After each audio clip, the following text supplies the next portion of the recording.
আৰু আমি ভাই 6 জন বোন একজন ঘর বাঙালিপাড়া পাট্টু বিলেসিপাড়া সার্কেল আমার সার্কেল বিলেসিপাড়া থানা বিলেসিপাড়া কি অভিযোগ আছে? অভিযোগ আমার আতা ভিতর সম্পত্তি আমি সার্কেলত অভিযোগ দেওয়াত আৰু যাবতীয় নথিপত্র দেখা সত্ত্বেও আমার আজিলৈকে আতা ভিতর সম্পত্তি আতা মারা গেছে পিতাও মারা গেছে তার প্রমাণপত্র আমি বাইর করছি আজি পর্যন্ত আমি সেই মাটির থেকে বঞ্চিত হয়ে আছি আপনার মাটিখানির পুরনি দাগ কিমান? পুরনি দাগ হয়েছে 35 আৰু 38 নং খতিয়ান এই খতিয়ানত কাৰ নাম আছে? সেই খতিয়ানত আছিল হনু শেখ আৰু পিতা আছিল বিটল শেখ কিন্তু তার পিছত এইটো বিপরীত পার্টিয়ে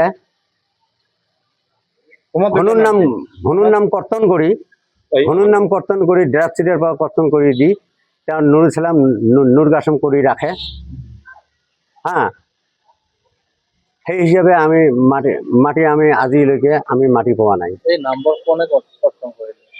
সেই নম্বৰ নুৰ ইসলাম আৰু নূৰ কাসমে কিবা চক্ৰ বিষয়ৰ লগত হয়তো কিবা গোপন বুজাবুজি কৰি হয়তো এইটো কৰিছে যাৰ ফলত নাটমণ্ডল আছিলে আগতে আছিলে হায়দাৰ মণ্ডল পিছত বৰ্তমান হাফিজ মণ্ডল আৰু হাফিজ মণ্ডলৰ তেওঁৰ ৰিলেশ্যন মানুহ অফিস বন্ধ হোৱাৰ লগে লগে তেওঁৰ ঘৰতে উঠে বসে খাওয়া বোৱা চবেই কৰে হা আৰু সেই হিচাপে আমাৰ কাম বহুত আমি পিছ কৰে নাজানো কিবা আছে নেকি আমার কাম না করে। আপনার দাদার সম্পত্তি কিমান চনত আছিলে? বহু একে রাজা আমবলত থাকিয়ে আছিলে দাদার নাম আছিল ভনু শেখ পিতার নাম আছিল বিটল শেখ আপনার দেউতাকৰ নাম কি? মোৰ দেউতাকৰ নাম পিয়ার উদ্দিন হ্যাঁ মানে আপনার দাদার সম্পত্তি পিয়ার উদ্দিন নামত হওয়া নাই?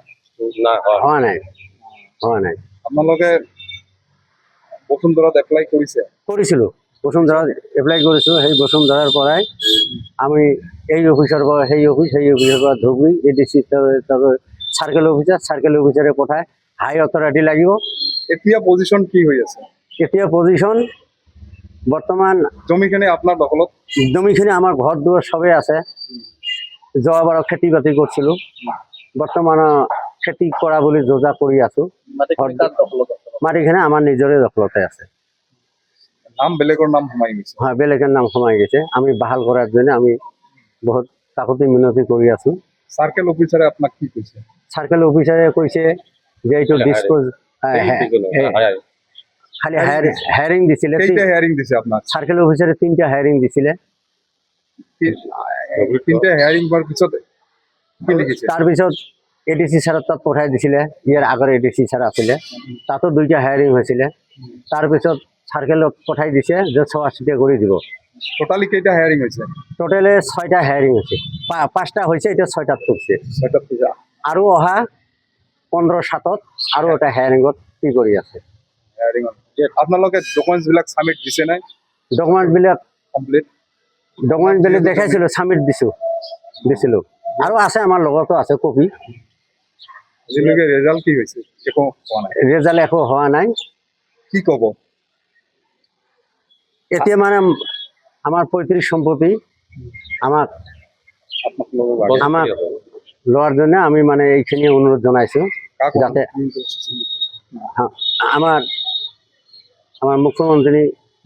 মুখ্যমন্ত্রী ডাঙরিয়াক আমি এইখানে অনুরোধ জানাও যাতে আমি ন্যায্য হিসাবে আমি আমার প্রাপ্ত ধনখিনি আমি বুঝি যিকোনো খবৰৰ বাবে যোগাযোগ কৰক আমাৰ এই নম্বৰত 9181 307 221